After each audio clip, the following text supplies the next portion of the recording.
Assalamualaikum warahmatullahi wabarakatuh. Selamat datang di video saya yang kali ini akan membahas tentang Bun, kenapa kok aku sudah maafin tapi kadang masih sering ingat dan gak bisa melupakan kejadiannya. Baik, pertanyaan itu paling sering muncul ya. Sudah maafin tapi gak bisa lupa.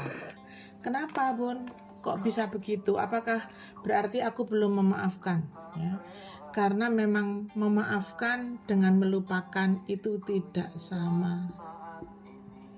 Ya, memaafkan dengan melupakan itu tidak sama. Maksudnya gimana Bun? Nggak sama.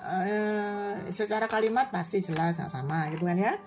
Tapi secara sikap pun juga nggak sama, pemikiran pun nggak sama. Anda boleh sudah memaafkan berkali-kali bahkan, ya, tapi dia tetap melakukan. Bahkan ketika dia melakukan atau dia sudah tidak melakukan, kitanya masih belum bisa melupakan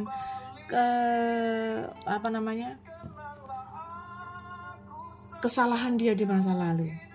Ya. Lalu apa yang bisa dilakukan Bun? Gitu. Yang namanya euforia, ya. Euforia itu rasa yang muncul akibat peristiwa. Itu batasnya 3 bulan Bun. Ya. Jadi kalau ada peristiwa, di sini ada peristiwa nih ya. Apapun namanya ya. Mau menyenangkan, mau senang, mau sedih ya. Trauma sekalipun, maka peristiwa itu hanya akan memberikan rasa yang luar biasa itu selama 3 bulan. Kalau lebih daripada 3 bulan, maka si korban ini sudah merasa nyaman dan memelihara rasa. Sehingga pada satu waktu ya, harusnya kalau sudah lebih daripada 3 bulan ya sudah selesai. Harusnya begitu. Karena nggak mungkin peristiwa ini akan terus berjalan terus selama lebih daripada 3 bulan. Satu peristiwa ya, satu peristiwa. Nggak mungkin lebih dari 3 bulan. Ya. Anda boleh disiksa berbulan-bulan, bertahun-tahun lamanya, tetapi ketika peristiwa itu muncul di awal, Anda sudah bisa memaafkan. Selebihnya, ketika Anda tetap merasa sebagai korban, Anda terus-menerus merasa nyaman sebagai korban. Karena ketika Anda menjadi korban, Anda merasa dikasihani.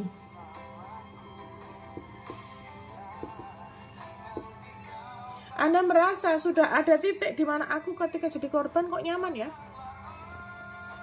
Karena ketika pada satu titik Anda merasa dikasihani, Anda merasa sesuai dengan pemikiran Anda yang suka-suka melo, didukung dengan lagu-lagu yang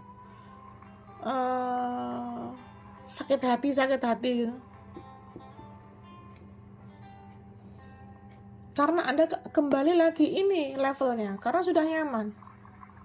Dan kalau sudah nyaman, berarti ketika Anda kepingin merilis peristiwa ini, kepingin benar-benar bisa melupakan, atau paling tidak Anda memaafkannya sudah jauh lebih baik daripada sebelumnya, maka pada peristiwa itu Anda harus keluar dari zona nyaman. Keluar dari zona nyaman. Kalau sudah keluar dari zona nyaman, berarti ketika Anda lagi bongkar ini, Anda sama sekali nggak suka. Cara-caranya untuk membuat Anda nyaman nggak enak.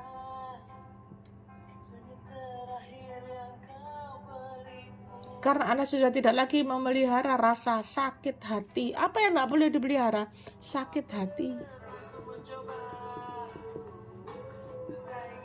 Anda sudah tidak lagi memelihara rasa sebagai korban.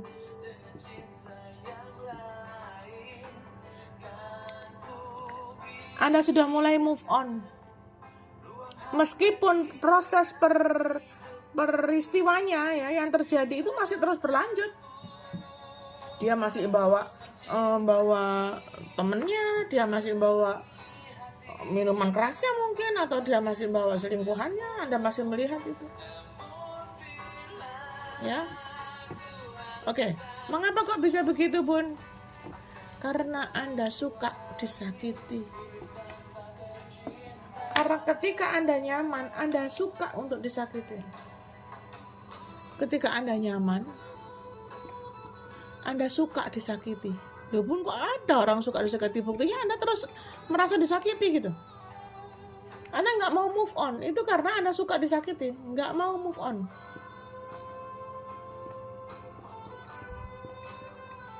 Anda lebih suka memelihara rasa disakiti tadi.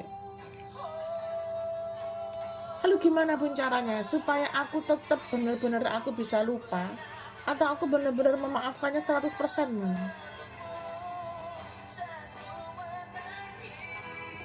Maka caranya cuma ini.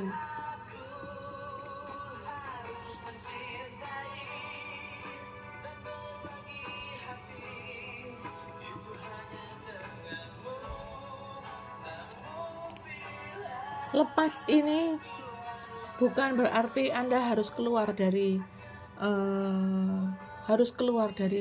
mahligai pernikahan, bukan. Tetapi Anda melepaskan pikiran. Anda menerima peristiwanya, aku memang sedang disakiti tapi aku tidak merasa sakit. Itu harus disampaikan tuh. Aku harus bisa move on. Kalau memang dia terus-menerus menyakiti aku, mungkin dia memang lebih nyaman untuk menyenangkan orang lain. Mungkin ada sesuatu di dalam diriku yang membuat dia terus-menerus menyakiti aku. Mungkin ada yang aku lakukan yang sangat berkaitan dengan bagaimana dia nyaman menyakiti aku. Maka aku tidak akan membuat diriku terus-menerus disakiti. Aku harus move on. Ini harus move on berarti.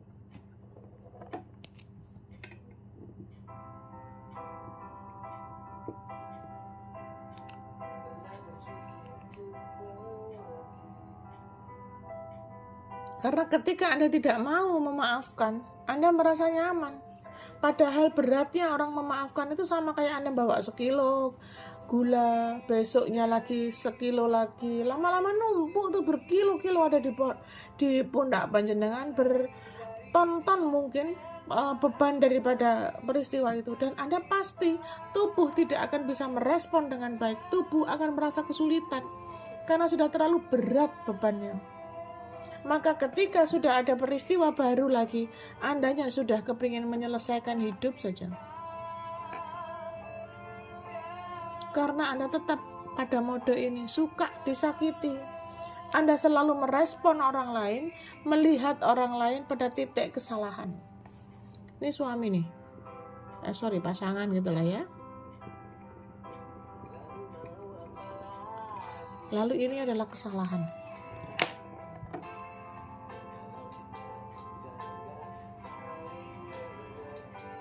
Apa yang dilakukan ketika Anda memiliki pasangan? Anda berdoa, ya Rob, tunjukkan kepada aku pasangan yang terbaik untukku. Anda diberikan karunia pasangan. Bersyukur ketika mendapatkan pasangan. Tapi pada satu titik ketika dia sudah mulai melakukan kesalahan, Anda tidak lagi bersyukur memiliki pasangan, tapi konsennya kepada kesalahan. Itu yang saya maksud Anda suka disakiti. Itu yang saya maksud Anda nggak mau move on karena konsennya ke sini terus. Bagi Anda inilah yang penting, bukan ininya, bukan pasangannya, bukan keberadaannya, tetapi kelakuannya. Ini kaitannya dengan keberadaan. Ini kaitannya dengan kelakuan.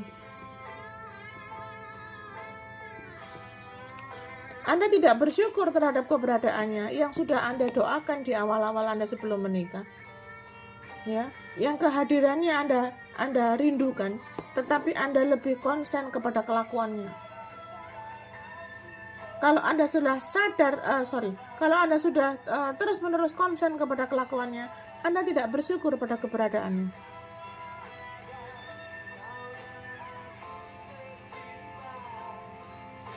Dan ketika Anda sudah tidak lagi menyadari, bersyukur dengan keberadaannya, maka salah satu cara adalah membuat dia tidak berada, kan gitu.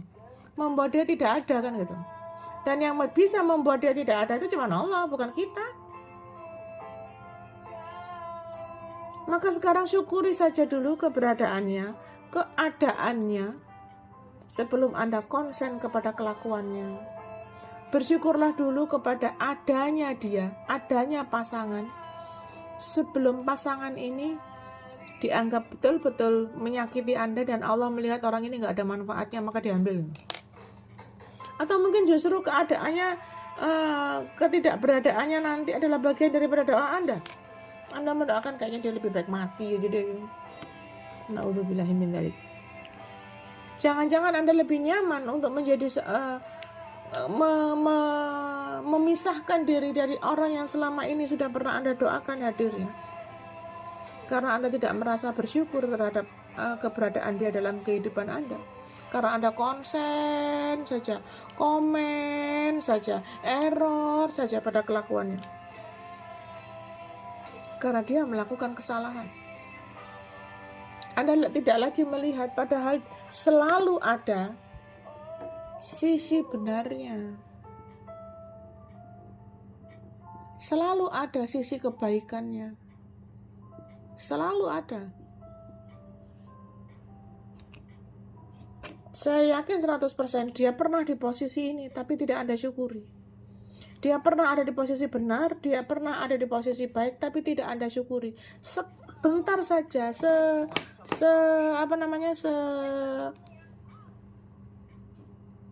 sejenak saja, dia pasti pernah melakukan kebenaran, pernah melakukan kebaikan, tapi tidak Anda syukuri. Sekalinya dia berbuat salah, Anda konsennya kepada kesalahan, diungkit, dibahas, ya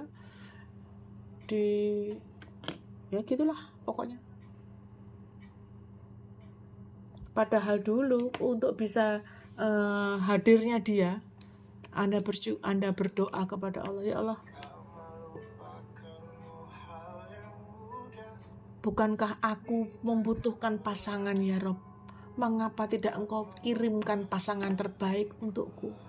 Dan ketika Allah sudah menghadirkan pasangan di hidupmu, Anda tidak menyadari keberadaannya karena konsen kepada kesalahannya. Saya yakin kalau dari sejak awal Anda menikah, dia sudah melakukan kesalahan, sudah berkelakuan buruk, Anda gak akan mau kok jadikan dia pasangan. Pasti. Tapi ketika perjalanan waktu dia melakukan kesalahan, Anda tidak pernah lupa mungkin bahwa dia pernah menjadi benar, pernah menjadi baik. Anda gak menghargai. Anda tidak membuat dia nyaman. Maka sekarang caranya adalah terima saja dulu, syukuri saja dulu keberadaannya, lalu lepaskan rasa nyaman karena disakiti. Aku gak nyaman ya Rob, aku serahkan nyamanku, Engkau yang mengatur nyamanku ya Allah. Aku sudah tidak mau lagi disakiti. Aku harus mencari cara untuk menciptakan bahagiaku. Aku harus mencari cara supaya aku bisa bahagia. Bukan melulu konsen kepada dia, ya, kehilangan dia. Taruhlah dia sudah menghilang, maka Anda harus melepas kepergiannya. Kalau memang dia sudah tidak memilih bersama dengan orang lain dan bukan dengan Anda, maka lepas kepergiannya. Bukan Anda yang melepaskan diri dari pernikahanmu, no, bukan. Tetapi kita lepaskan saja, ya sudahlah. Engkau bahagia dengan orang lain, itu pilihanmu. Maka izinkan aku untuk bahagia dengan diriku, bahagia dengan anak-anakku, bahagia dengan kondisiku, move on. Itu caranya. Bun, itu sulit. Itu sulit. Itulah ketika engkau merasa sulit, engkau sedang memunculkan yang namanya kemelekatan. Ini yang dimaksud dengan kemelekatan. Seolah-olah hanya dia sajalah yang memberikan memberikan kebahagiaan kepada engkau. Seolah-olah hanya ini sajalah yang memberikan kebahagiaan kepada engkau. Sehingga ketika dia melakukan kesalahan, kemelekatanmu muncul. Aku tidak bisa bahagia kalau enggak dengan dia. Padahal Anda masih punya orang tua, masih punya anak yang membahagiakan. Tapi yang terjadi adalah Anda menjadikan anak-anak korban. Korban dari emosi Anda, memaksa anak-anak untuk mau menerima emosi Anda karena tidak mau terus-menerus disakiti, tapi memilih jalan cerai.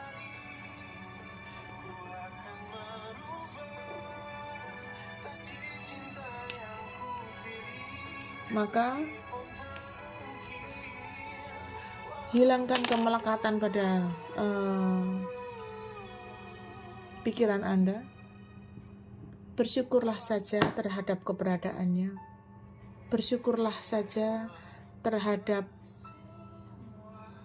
keadaan yang saat ini sudah datang menghampiri. Mungkin bisa jadi sesuatu yang tidak engkau sukai, itulah yang terbaik buatmu menurut Allah. Hidup ini menurut Allah, bukan menurut penjenengan. Seandainya hidup ini harus sesuai dengan kita, maka nggak akan sangat-sangat amburadul hidup ini. Hidup ini sesuai dengan Allah, karena memang Allah yang menciptakan dunia dan seisinya, dan bumi dan semesta dan lain-lain tuh Allah semua tuh. Maka ya suka-suka Allah lah. Mungkin Anda nggak suka, tapi padahal itu yang baik. Menurut Allah itu yang baik. Bukankah engkau selalu meminta yang terbaik?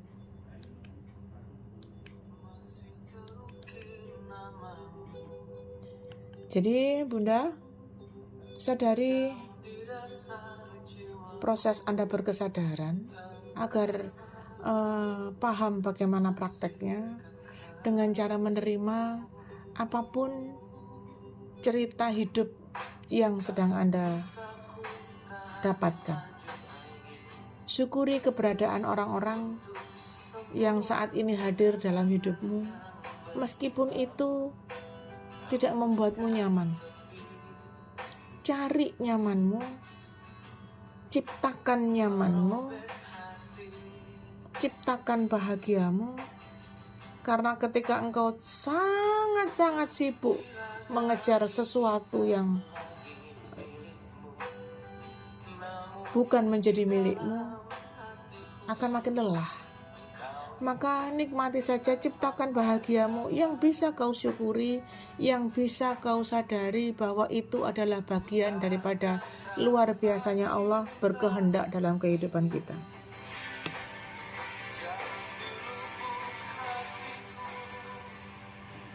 Karena kadang-kadang sesuatu yang tidak kita nikmati, sesuatu yang tidak kita sadari keberadaannya, ketika keberadaan ini sudah diambil oleh pemiliknya, yang betul-betul pemiliknya, Anda akan menyadari bahwa dia pernah sebenarnya membahagiakan Anda, bahwa dia pernah melakukan sebuah kebaikan, sebuah kebenaran, tapi tidak Anda hargai. Ciptakan bahagiamu agar kelak Allah benar-benar melihat bahwa engkau layak untuk dibahagiakan. Silahkan komen, tekan tombol jempolnya ya, supaya makin bermanfaat untuk orang lain. Channel ini makin bisa dinikmati dan menjadi sebuah cara untuk berkesadaran ya. Boleh di-share, boleh sampaikan sebagai cara kita untuk syiar kebaikan. Cekap semantan, Anda boleh ikutin di room saya ya. Ini materi room saya di aplikasi TikTok. Cekap semantan bareng matur nuwun. Waalaikumsalam.